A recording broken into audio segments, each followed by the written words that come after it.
Merhaba, selamünaleyküm. Merhaba. İlk önce isminizi söylersiniz. Şeyma. Şeyma Nur. Şeyma Nur, biz burada görüyoruz ki Türkler bugün binlerce Türkler buraya gelmişler. Evet. Ayasofya. Biz de Edirne'den kalktık geldik. Edirne'den geldiniz. Evet, Keşan'dan.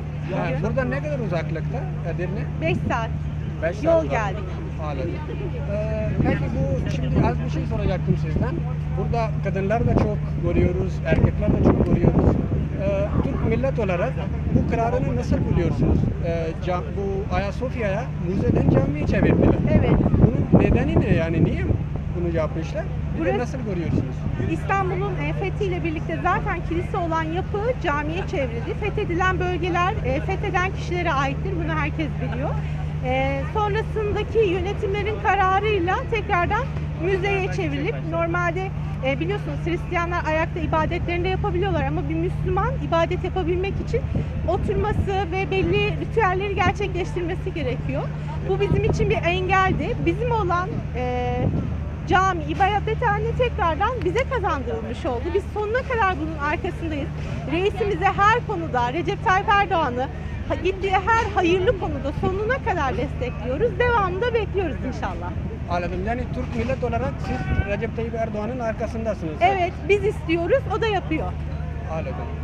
Peki bunu bazen Avrupa tarafından böyle etkiler geliyor bu konularda. Bunu nasıl biliyorsunuz? Olabilir ama zamanında kendi fethettikleri bölgelerdeki bize ait olan ibadethaneleri kendileri kiliselere çevirdiler ve sonrasında bizim fikrimizi kimse sormadı. Bu topraklar bize aitse biz kendi fikrimiz ve ibadetimiz neyi gerektiriyorsa, inancımız neyi gerektiriyorsa çoğunluk olarak da atalarımız da fethettiği için istediğimizi yaparız. Burası bizim sonuçta. Anladım. Tamam. Çok teşekkür ederim. Ben teşekkür ederim. Hayırlı günler. Hüseyin. Soy ismim Döner. Memleketim Eskişehir. Eskişehir'den mi Mesleğim öğretmen. geldin? Öğretmen. Evet. Tamam. Abi şu an ben Ahmet Muaz, Pakistanlıyım ben. Yani buralı değilim. Şimdi burada Türklerin görüşlerini soruyoruz. Evet. Bu Ayasofya'nın camiye çevrilmesinin kararı hakkında. Evet. Siz bunu nasıl biliyorsunuz? Şimdi ben buraya üzerimdeki resimde yazan Kordoba'dan açıklama yapayım size. Hem de farklı bir şey öğrenmiş oluruz. Biliyorsunuz ki İspanya'daki Hristiyanlar 1492 yılında Kordoba şehrine girdikleri zaman bütün Müslümanları ve Yahudileri katlettiler. Ve oradan kaçan Yahudiler şu an Türkiye'deki Yahudiler torunları diyelim. O zaman kaçan Yahudiler Osmanlı alıyor, bağrına basıyor ve şu an Yahudiler eğer Türkiye'de varlığını devam ettirebiliyorsa İspanya'da katledilmekten Osmanlı'nın kurtulmasına bağlıdır. Bu bir. Kordoba Camisi 500 yıl namaz kılınan bir yerdi ama 1500 yılında kiliseye ve katedrale çevrildi. Ve orada 500 yıldır ezan sesi duyamıyoruz. Biliyorsunuz bu korona sürecinde İspanya'da ölümler çok fazla olduğu için İspanya ne dedi? Dedi ki ezanlarınızı okuyabilirsiniz. Ne oldu? Dediler ki Allah'ı çok kızdırdık, Tanrı'yı çok kızdırdık. Çünkü biz 500 yıldır Müslümanların ezan okumasına izin vermiyorduk. Ama ben Mardin'de oturan birisi olarak söyleyeyim. Benim oturduğum şehirde 40 tane kilise var. 40 tane kilisede her gün çan çalıyor. Ben karışmam. Benim dinim hoşgörü dini. İsteyen çan çalabilir, isteyen sinagoga gidebilir. Ama şunu diyorum. İşte burası da benim camim. Evet. Türk milleti olarak şunu diyoruz. Burası cami. Biz sizin diğer kiliselerinize karışmıyoruz. Sinagoglara karışmıyoruz. O yüzden buranın cami olmasına bütün dünya saygı duymak zorunda. Bir soru soralım. Şimdi siz diyorsunuz ki Kordoba Camii'yi kiliseye çevirmişler. Haklısınız o konuda da öyle bakarsak olaya o zaman siz de bunu onların kilisesini camiye çevirmiş oluyorsunuz. Şimdi hemen cevap veriyorum. İspanya'da yıkılmamış cami kalmadı.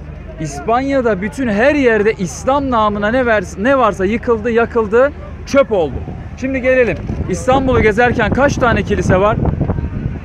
Yüzlerce değil mi? Yüzlerce var. Ben Mardin'de oturan birisi olarak Hemen burada da var 30-40 tane kilisede çan çalıyor. Evet. Bakın fethin sembolü olarak biz kendi dinimizin ve gelenek göreneğimizin gereği olarak fethettiğimiz yerdeki en büyük mabedi kiliseye çeviririz. Ama kimsenin ibadetine karışmayız. O yüzden burası Fatih Sultan Mehmet fethettikten sonra doğal olarak bizim hakkımız olarak ama diğer insanların ibadetine asla ve asla karışmadı. Şimdi siz o yüzden siz de Ben kilise cami olmasın, evet. olmasını Cami olmasın. istiyorsunuz Evet. ve bunu Recep Tayyip Erdoğan'ın arkasındasınız o zaman. Ben İslam dininin arkasındayım. İslam'a kim hizmet ederse onun arkasındayım. Fatih Sultan Mehmet ise Fatih Sultan Mehmet. Abdülhamit Han'sa Abdülhamit Han. Tayyip Erdoğan'sa Tayyip Erdoğan. İslam dinine kim hizmet ederse Türk milleti onun arkasından ölümüne gider. 15 Temmuz bunun canlı örneğidir. Tamam, bu birkaç gün önce, yani bunu açılışın kararı geldiği zaman böyle bir tweet atmıştı Recep Tayyip Erdoğan. Bundan sonra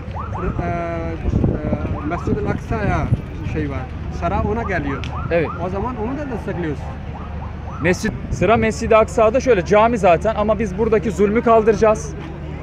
Ayasofya'nın açılı Mescid-i Aksa'nın özgürlüğüdür ve Cordoba'da minarelerden ezan sesinin yükselmesidir. Teşekkür ederim. Tamam. Ben çok teşekkür ederim. Yayınlayın. जी अभी जिस तरह अभी हम दो लोगों से जहाँ पे हमने बात की है, एक जो हैं वो एदिरने जहाँ का एक बड़ा मशहूर शहर है, बल्कि सल्तनत उस्मानिया का वो कैपिटल भी रहा है।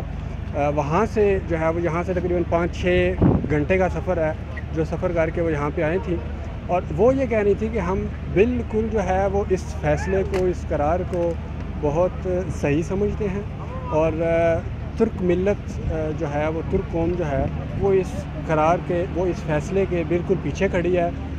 वो ये कह रही थी कि हम लोग जिन लोगों ने ये फ़ैसला किया है, रजब तैयब एर्दोआन ने जो ये फ़ैसला करवाया है आया सोफिया के हवाले से, वो बिल्कुल इसके साथ खड़े हैं और हमेशा से रजब तैयब एर्दोआन के पीछे खड़े रहेंगे। और साथ में दूसरे भाई से हमने बातचीत की है, उनका ये कहना था कि यूरोप की तरफ से जो हमें धमकियाँ आ रही हैं या कॉल्स आ रही हैं कि ये ना किया जाए, उनके हवाले से हमारा कहना यह है कि उनको पहले ख़ुद देखना चाहिए कि हज़ारों मस्जिदें, सैकड़ों मस्जिदें जो हैं वो यूरोप में, स्पेन में, ग्रीस में, इटली में जो है उनकी इजाज़त नहीं दी हुई, बंद कर दी हुई हैं, जो कि पहले से मुसलमानों के पास थी और उनमें अजान दी जाती थी। लेकिन इन दिनों में जो है वो उनको या कलीसा बना दिया गया है, या उनको म्यूज़ियम बना दिया गया है, या उनको बल्कि चंद तो मस्जिदें ऐसी हैं जो पिछले भी कुछ दिनों से ये सोशल मीडिया पे वो चल रही हैं, जिनको उन्होंने बिल्कुल ही हैवानों के बांधने की जगह बना दिया हुआ है।